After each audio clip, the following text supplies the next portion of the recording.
Today we are going to discuss the example of Yasmin Limited, that is example of 2009-18, which is the example of liquidation. So in the example of Yasmin Limited, the balance sheet is given as on 31st March 2017, in which we have equities and liabilities. Obviously, we have three kind of equity shares. First is equity shares of rupees 7.50. That means इसका मतलब क्या हुआ? ये paid up है, but कितना paid up है? 7.50. दूसरा जो है that is 60,000 equity shares of rupees 10 each. और यहाँ पे कितना पेड अप है? तो 6 पेड अप है. That means ये भी पार्टली पेड है. 10-10 रुपए के दोनों शेयर्स है, बट दोनों पार्टली पेड है. दैट मीन्स कि अगर पैसे कम पड़ते हैं तो हम कैपिटल डेफिशिएंसी वाले पॉइंट के हिसाब से जाएंगे. Then we have 20,000 10% cumulative preference shares of rupees 10 each fully paid up. यानी कि यहाँ पे प्रेफरेंस शेयर्स जो है वो फुल्ली पेड अप है और 2 लाख रुपए के दिए हुए हैं. रिजर्व एंड सरप्लस को हम हमेशा ही इग्नोर करते हैं. नॉन करंट लायबिलिटी में we have 10% debentures having floating charge on all the assets. यानी कि हमें डिबेंचर्स दिए हुए हैं और अमाउंट कितना है? 2 लाख रुपए.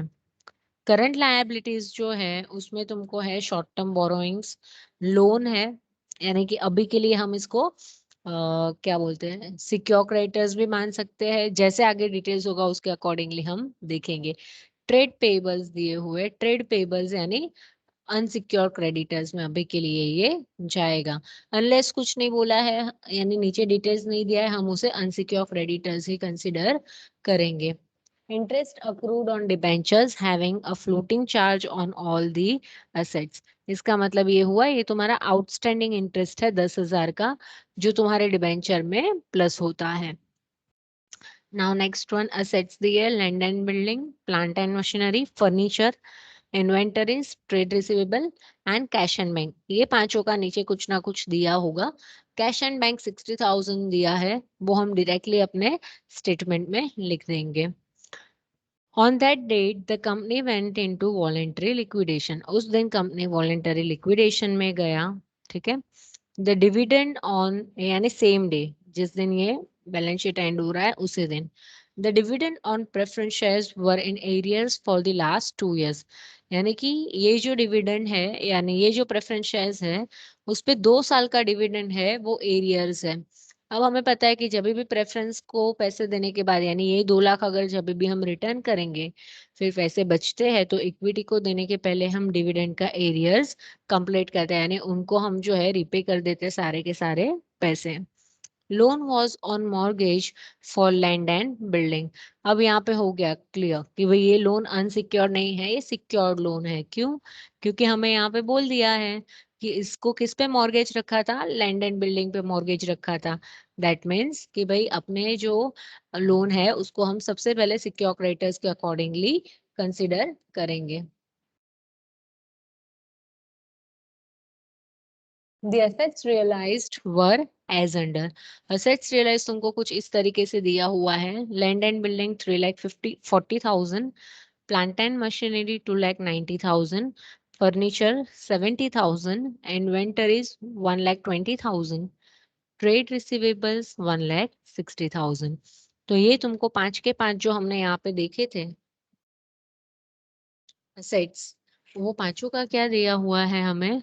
तो यहाँ पे हमें उसका जो रिसिप्ट मिला है, यानी जो भी हमने एसेट्स को रियलाइज किया बेच के, वो अमाउंट हमें यहाँ पे दिया हुआ है.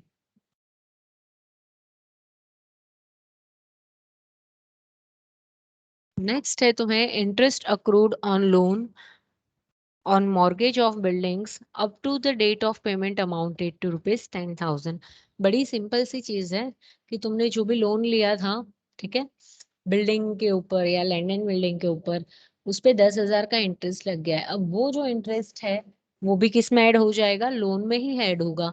जब भी हम बैंक में जाते हैं और हम लोन लेते हैं, ठीक है, तो बैंक जो सिक्योरिटी रखता है सामने, वो सिक्योरिटी सिर्फ प्रिंसिपल अमाउंट के लिए नहीं होता, उसको तो उसका ब्याज भी चाहिए.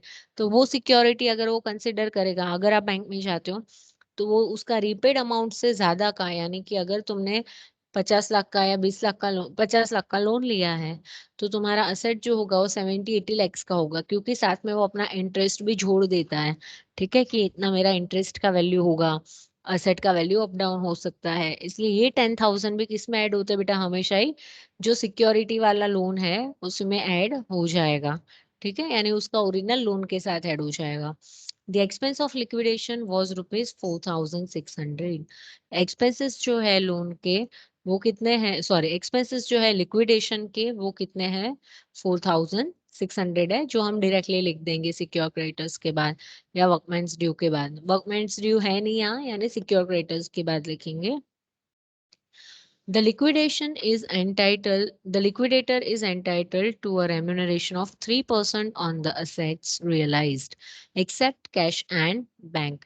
जो लिक्विडेटर है उसको कितना मिलने वाला है, 3% असेट्स रियलाइज पे रेम्यूनरेशन मिलने वाला है, and 2% on the amount distributed among equity share holders. 2% जो उसका रेम्यूनरेशन है वो इक्विटी शेयर होल्डर्स में मिलेगा, यानी एकदम एंड में हम वो करते हैं ना 102 and 100, वो वाला ऑप्शन आएगा वहां पे। Preferential creditors included in sundry creditors amounted to ₹30,000, यानी तुम्हारे जो भी क्रेडिटर्स थे टोटल उसमें से 30,000 हम माइनस कर देंगे, क्योंकि वो क्या है, प्रेफरेंशियल क्रेडिटर्स है। ठीक है, जिसको हम हमेशा ही ऊपर की साइड लिखते हैं, यानी डिबेंचर्स के पहले लिखते हैं। नेक्स्ट है तुम्हारा all payments were made on 30th June 2017। Now this point, जब आपको डेट आते हैं पेमेंट के तो वो डिबेंचर्स से रिलेटेड होता है। यहाँ पे जैसे आपको बोला कि 30 जून 2017 को, 30th जून 2017 को तुमने पे किया है, यानी डिबेंचर होल्ड, ये बैलेंस शीट का डेट कौन सा है, मार्च का है। तो मार्च से लेके जून, यानी मार्च एंड से लेके जून एंड, तो कितने महीने होते, 3 महीने। तो 3 महीने का अपना एडिशनल इंटरेस्ट हम पे करेंगे डिबेंचर होल्डर्स को, सब्जेक्ट टू कंडीशन कि अनसिक्योर क्रेडिटर्स को तुम पूरा पे कर पा रहे हो। उनको पूरा पे कर दिया तो हम एडिशनल इंटरेस्ट पे कर पाएंगे। तो हम सम स्टार्ट कर देते हैं इसी के साथ।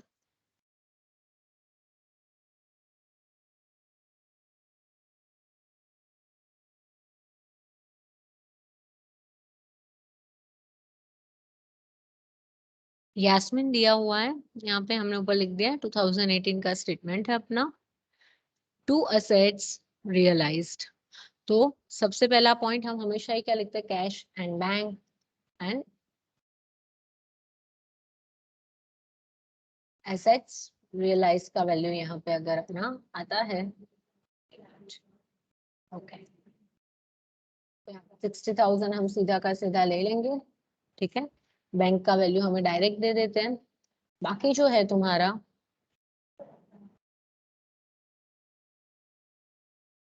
वो कौन सा है भैया, तो वो है तुम्हारा land and buildings 3,40,000, plant and machinery 2,90,000, furniture 70,000, inventories 1,20,000 and trade receivables 1,60,000। ये हमने यहाँ पे लाइन से सारे के सारे लिख दिए हैं। ठीक है, अब लैंड एंड बिल्डिंग का हमें यहाँ पे कुछ बोला गया है कि भाई लैंड एंड बिल्डिंग जो है यहाँ पे हम दो तरीके से लिख सकते हैं। एक तो पहले ये है कि सिक्योर क्रेडिटर्स तुम यहाँ पे लिख दो, ठीक है, और सामने तुम क्या कर दो, लैंड एंड बिल्डिंग का वैल्यू लिख दो। बट हमने यहाँ पे कैसे किया है, तो जो लैंड एंड बिल्डिंग है वो है तुम्हारा 3,40,000 का, बट जैसे हमें यहाँ पे बोला गया था आगे कि लैंड एंड बिल्डिंग है उस पे ही मॉर्गेज का लोन रखा हुआ है। ये वाली लाइन में अगर हम पढ़ेंगे कि loan was on a mortgage of land and building, तो हम लोन का वैल्यू यहाँ पे देख लेंगे कि कितना है। तो लोन का वैल्यू जो है वो 90,000 है, एंड प्लस 10,000 जो है वो इंटरेस्ट अक्रू हुआ था उस पे। तो टोटल कितना हुआ तुम्हारा, 90,000 plus 10,000, that comes to 1,00,000 rupees. तो वो 1,00,000 रुपीज जो है वो हमने यहाँ से माइनस कर दिए कि भाई अभी लैंड एंड बिल्डिंग का जो पैसा रियलाइज हुआ, भले 3,40,000 मिला, पर उसमें से 1,00,000 कौन ले गया, सिक्योर क्रेडिटर्स ले गए। तो हमने यहाँ पे क्या लिख दिया, आउटर कॉलम में 2,40,000 लिख दिया। नेक्स्ट है तुम्हारा बाय लिक्विडेटर एक्सपेंसेस। तो लिक्विडेटर एक्सपेंस जो है वो है तुम्हारा 4,600 यहाँ पे दिया हुआ है। So as we have discussed, हमारा सबसे पहला आइटम आएगा liquidators expenses. Then we have by liquidators remuneration.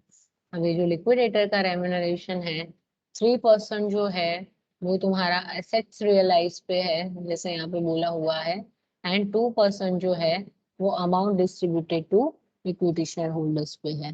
तो 3% जो है हम यहाँ पे ले लेंगे, सिर्फ इस पे है इतने ही एसेट्स पे, 1,60,000 से लेके 2,40,000 तक के एसेट्स पे आएगा, और उस पे 3% हम निकालेंगे तो इट विल बी 29,400। देन 2% जो है वो किस पे इसने बोला है, तो भाई 2% जो है वो है इक्विटी शेयर होल्डर्स पे। तो इक्विटी शेयर होल्डर्स का अभी बारी नहीं आया है, तो इसको हम क्या कर देंगे, मार्क करके छोड़ देंगे कि अभी ये हमें ढूंढना बाकी है। सिर्फ इतना लिखेंगे हम कि remuneration on equity share holders. ठीक है, फिर नेक्स्ट आइटम अपना कौन सा आएगा, तो भाई नेक्स्ट आइटम है अपना प्रेफरेंशियल क्रेडिटर्स आएगा। ऊपर नीचे हो गया है।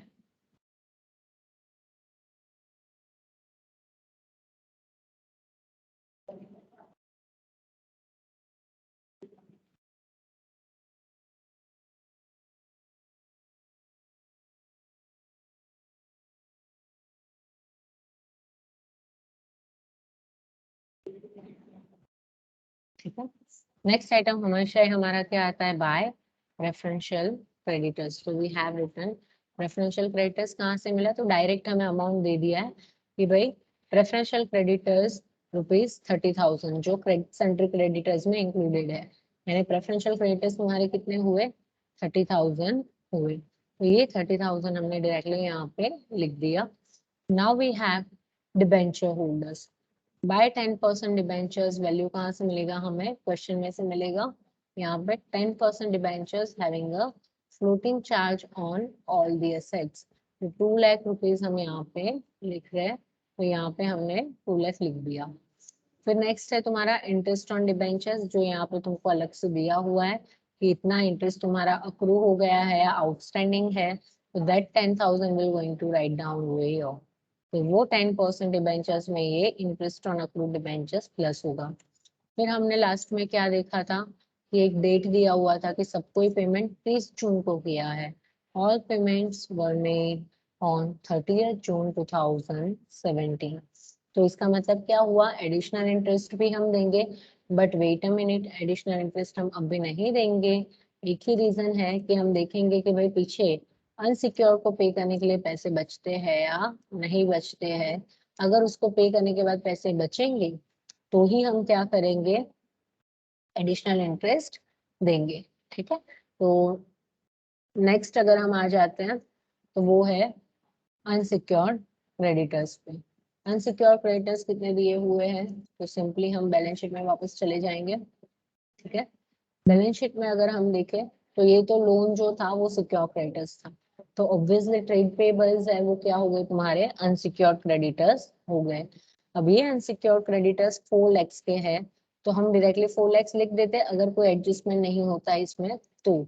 बट एडजस्टमेंट में क्या बोला था तुमको कि उसमें से 30,000 या 30,000 जो है वो प्रेफरेंशियल क्रेडिटर्स के थे, तो हमने यहाँ पे 30,000 माइनस कर दी 4 lakhs में से। क्यों, क्योंकि 30 हमने ऑलरेडी ऊपर प्रेफरेंशियल क्रेडिटर्स में लिख लिए हैं। तो अनसिक्योर्ड क्रेडिटर्स में से 30,000 माइनस करोगे तो इट विल बी 3,70,000 या 3,70,000। नेक्स्ट आइटम जो अपना आता है वो आता है प्रेफरेंस शेयर होल्डर। अरे तो वेट, अब इसको हमने दे दिया, ठीक है, अनसिक्योर्ड क्रेडिटर्स को दे दिया। नाउ वी विल चेक कि अपने पास पैसा बचा है तो हमें एडिशनल इंटरेस्ट पे करना बाकी है। So what we will do, ये लिख के ही रखने का एग्जाम में पॉइंट प्लस एडिशनल इंटरेस्ट। फिर यहाँ पे हम चेक करेंगे, तो हमने यहाँ पे टोटल कर दिया कि भाई 9,40,000। so we have written 9,40,000। ये अपना रिसिप्ट साइड का टोटल आएगा, तुम करोगे तो इतना ही आएगा। एंड पेमेंट साइड का अगर हम चेक करते हैं तो पहला है तुम्हारा 4,600, देन यू हैव ये वाला अमाउंट तो अभी अपने को मिला नहीं है 1000, तो will write down 29,400, then 2 lakhs, then outstanding interest जो है तुम्हारा 10,000, फिर तुम्हारे सॉरी अनसिक्योर क्रेडिटर्स के आएंगे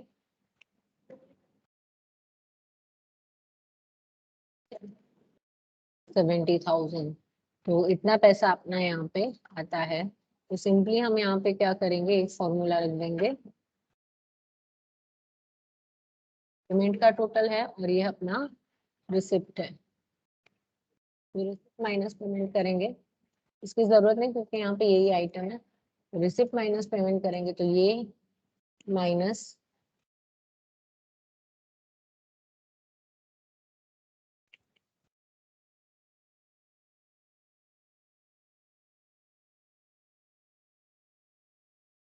ये आता है 3,26,000। और अपना एडिशनल इंटरेस्ट कितना बनता है, तो सिंपली अपना एडिशनल इंटरेस्ट जो है वो कितना है, 10% डिबेंचर्स है 2 लाख रुपीज। ठीक है, तो यहाँ पे हम लिख देंगे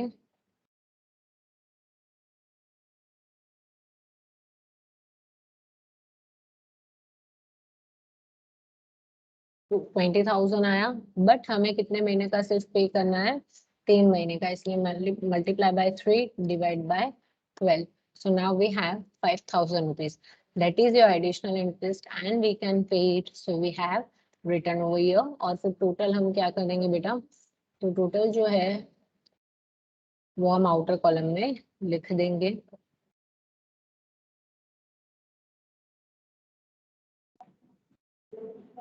ठीक है, तो टोटल हम बाहर 2,15,000 लिख देंगे। अब सिर्फ यही ऐसा है जो इनर कॉलम में है, उसको भूलने का नहीं। ठीक है, आउटर कॉलम में लाना।